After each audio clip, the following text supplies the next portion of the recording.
প্ৰেমে নামানে বয়সৰ সীমা, প্ৰেমে মাথো জানে প্ৰেমৰ ঠিকনা। নৌকাই বিচাৰি লয় নিজৰ ঘাট, মানুহে বিচাৰি মৰে সুখৰ পাত। কিয় নাকুলে হৃদয় তোমাৰ বাবে? কোনে বুজিব, কোনে বুজিব? কিদৰে আশাৰ সমাধি পগাই ৰৈ আছো এতিয়া মাথো তোমাৰ বাবে।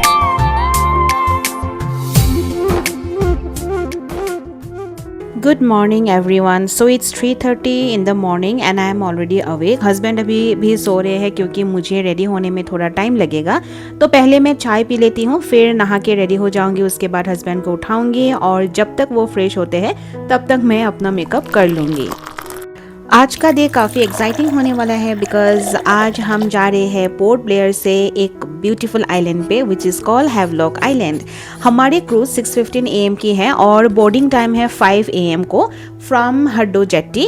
वैसे यहाँ पोर्ट्स को जनरली जेट्टी बोला जाता है, सो जब भी आपको जेट्टी सुनने को मिले बेसिकली वहीं से बोट्स और क्रूजेस ऑपरेट करते हैं। और ये देखिए, ये है हमारे बोर्डिंग पास। हमने एक्चुअली इन टिकट्स की बुकिंग लास्ट ईयर नवंबर में ही करवा ली थी। वैसे क्रूज टिकट्स खुद से कैसे बुक करें उसका मेन एक सेपरेट वीडियो बनाऊंगी because I know first time booking करते वक्त काफ़ी कन्फ्यूजन होते हैं। ऑनलाइन बुकिंग में थोड़ा केयरफुल रहना भी ज़रूरी है so that you can avoid unnecessary scams और फ्रॉड्स। सो अब फाइनली हम पहुंच गए हैं हड्डो जेट्टी और यहाँ का प्रोसेस देखकर मुझे ऑनेस्टली एयरपोर्ट याद आ गया। सबसे पहले क्यू में लगना होता है, देन डॉक्यूमेंट्स वेरिफिकेशन, उसके बाद लगेज चेक इन, फिर security check in and finally you enter the seating area. और एक इम्पॉर्टेंट थिंग, यहाँ भी फ्लाइट्स की तरह आपको अपना मेन लगेज हैंड ओवर करना पड़ेगा। आप अपने साथ सिर्फ स्मॉल बैग्स, पर्सेस या स्लिंग्स कैरी कर सकते हैं। तो लगेज हैंड ओवर करने के बाद हम सिक्योरिटी कंप्लीट करके वेटिंग एरिया में आ गए and now we were just waiting for our cruise to arrive. Everything is done और कुछ ही देर में हमारी बोर्डिंग शुरू होने वाली है। ये देखो, अब हम लोग मैरीटाइम टर्मिनल में तो आ गए हैं और यहाँ एक फोटो तो बनते हैं भाई। हमारे क्रूज में 2 डेक्स है और आज हमने अपर डेक चूज़ किया है। वैसे आगे जिन जिन आइलैंड्स पर हम जाएंगे वहाँ हम अपर और लोअर दोनों डेक्स का एक्सपीरियंस लेंगे। इस क्रूज में टोटल 300 सीट्स है और almost all the seats are filled. मैंने लाइफ में रिवर्स, लेक्स और सी तो देखा है बट ओशन को कभी एक्सपीरियंस नहीं किया था और आज फर्स्ट टाइम मैं इंडियन ओशन की जर्नी कर रही हूँ। ऑनेस्टली जर्नी थोड़ी स्कैरी भी हो गई थी। बाहर वेव्स काफ़ी स्ट्रॉन्ग थी और क्रूज भी काफ़ी मूव कर रहा था। ऊपर से कैप्टन का अनाउंसमेंट आ रहा था कि वेदर कंडीशंस की वजह से वेव्स ज़्यादा है, so everyone was asked to keep their seat belts fastened. और जब क्रूज इतना मूव कर रहे हैं आसपास लोग भी नर्वस हो जाते हैं, चिल्ला रहे हैं लोग, तो थोड़ा डर मुझे ज़्यादा ही लग गया था बट फियर के साथ एक्साइटमेंट भी थी because this was my first ever journey across the Indian ocean. और एक चीज़ जो मेरे लिए सबसे स्पेशल थी वो था ये ब्लू ओशन। मैंने रिवर, लेक, सी इनमें कभी ब्लू कलर नहीं देखा था बट इतना वास्ट और एंडलेस ब्लू ओशन आज फर्स्ट टाइम देख रही थी और जहाँ तक नज़र जाती थी बस blue water, blue blue blue, no end nothing else. And honestly उस मोमेंट में जो फीलिंग थी ना वो कैमरे में कैप्चर करना थोड़ा डिफिकल्ट था क्योंकि हमारे क्रूज बहुत ज़्यादा हिल रहे थे। ऊपर से ये जो 3 स्टोरी का क्रूज है इसमें एकदम अपर डेक में थे हम लोग और वहाँ तक पानी आ रहे थे। So we were all scared. अब हम लोग यही सोच रहे थे कि नीचे लोग का क्या हाल होगा, I don't know but yes कभी हम लोग नेक्स्ट टाइम जहाँ भी जाएंगे ना नीचे वाला डेक ऑफ कोर्स यूज करेंगे।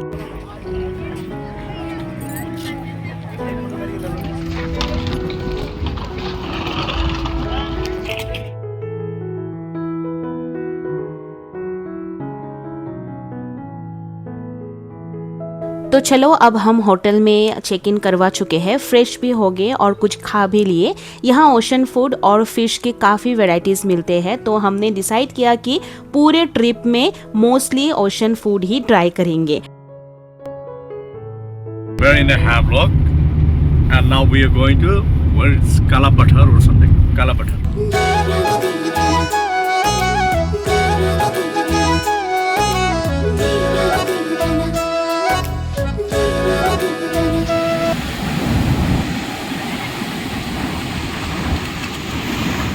आज आज पूरा दिन हम काला पत्थर बीच पर ही स्पेंड करने वाले हैं क्योंकि वेव्स ज़्यादा होने की वजह से एलिफेंटा बीच आज क्लोज है। एलिफेंटा बीच वैसे वाटर एक्टिविटीज़ के लिए काफ़ी फेमस है और यहाँ आके सबसे पहले जो चीज़ मुझे नोटिस हुई वो थी यहाँ की कम्प्लीटली वाइट सैंड। लाइफ में पहली बार इतनी वाइट सैंड वाली बीच देखी है मैंने and honestly it looks beautiful. और यहाँ देखिए ये है डेड कोरल, ये देखो ये है हर्मिट क्रैब और ये जो है ये है ब्लू बटन जेलीफिश और ये वाला है ओशन किकाडा। बीच पर इतनी डिफरेंट मेरीन लाइफ को आप क्लोजअप से देखने के लिए काफ़ी इंटरेस्टिंग था बिकॉज यूजुअली हम इन्हें सिर्फ पिक्चर्स या वीडियोस में ही देखते हैं।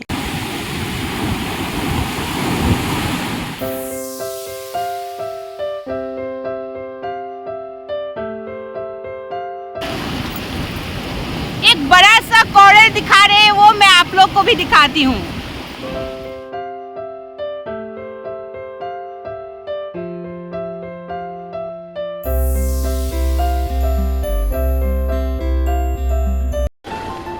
প্ৰেমে নামানে বয়সৰ সীমা, প্ৰেমে মাথো জানে প্ৰেমৰ ঠিকনা।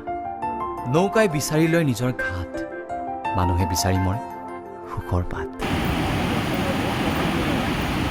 This is all because of salt. In ocean, you will get lost salt, so much of salt. Because of salt, content of salt, the softness will go. Glass will overwork on it. It is not like a glass. It's like a. You can play with this. Look at that.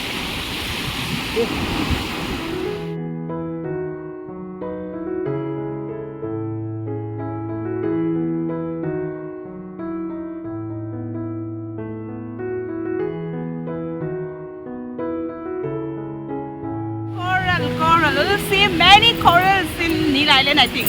Tomorrow we have a trip there.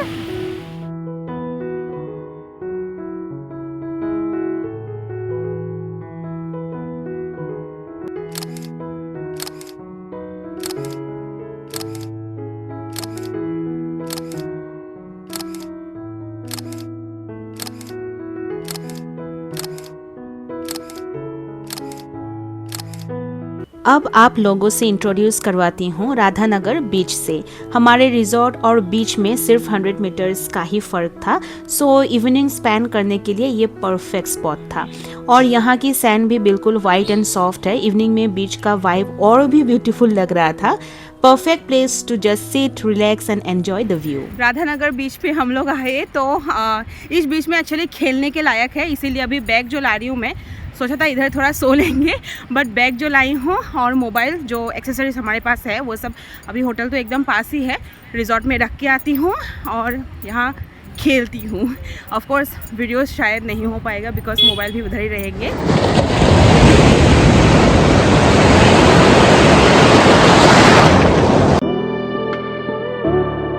हम resort पे आ गए हैं और अभी नहा धो लिए। ये बीच बहुत ही अच्छा रहा। राधानगर बीच इज़ एक्चुअली फॉर एन्जॉइंग। इसमें ऐसा कुछ नहीं है जैसे कि आप एलिफेंटा बीच में देख सकते हो वाटर एक्टिविटीज़, ऐसा कुछ नहीं है, बट नेचुरली इतना ब्यूटीफुल है कि आप नेचुरली इसको एंजॉय करो।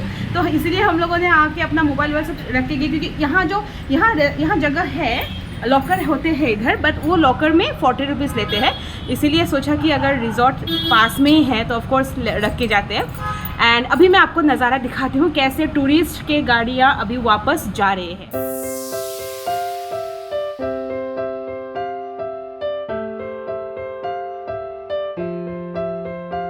ये है हमारे रिजॉर्ट का room which is room number 101 और यहाँ के बैल्कनी, और यहाँ से ही हम लोग देख सकते हैं ये नज़ारा जो राधानगर बीच से लोग वापस जा रहे हैं। हमारे रिजॉर्ट में वो उस साइड दिख रहा है आपको, उस साइड में हमारे रिजॉर्ट में ही आज पार्टी है। ऑफ कोर्स वो भी एंजॉय करेंगे। सो लेट्स सी क्या होते हैं। तो हम लोगों ने ये वाला फिर से लिया है क्योंकि पोर्ट ब्लेयर में जो ये खरीदा था वो छोटा पड़ गया उनके लिए, इसलिए फिर से ले लिया। बहुत सारे ब्यूटीफुल मेमोरीज के साथ कल हम हैवलॉक छोड़ने वाले हैं। डिनर में भी हम दोनों ने ओशन फूड ही ट्राई करे। ये देखिए, ये ऑक्टोपस था और पूरे ट्रिप में हमने different varieties of ocean fish and food try करे। तो बस आज का डे यही एंड करते हैं। पेट फुल है, मेमोरीज भी फुल है और एक्सपीरियंस भी अनफॉरगेटेबल है। तो चलिए नेक्स्ट व्लॉग में मिलती हूँ आप लोगों से और एक ब्यूटीफुल आइलैंड के साथ। Till then bye.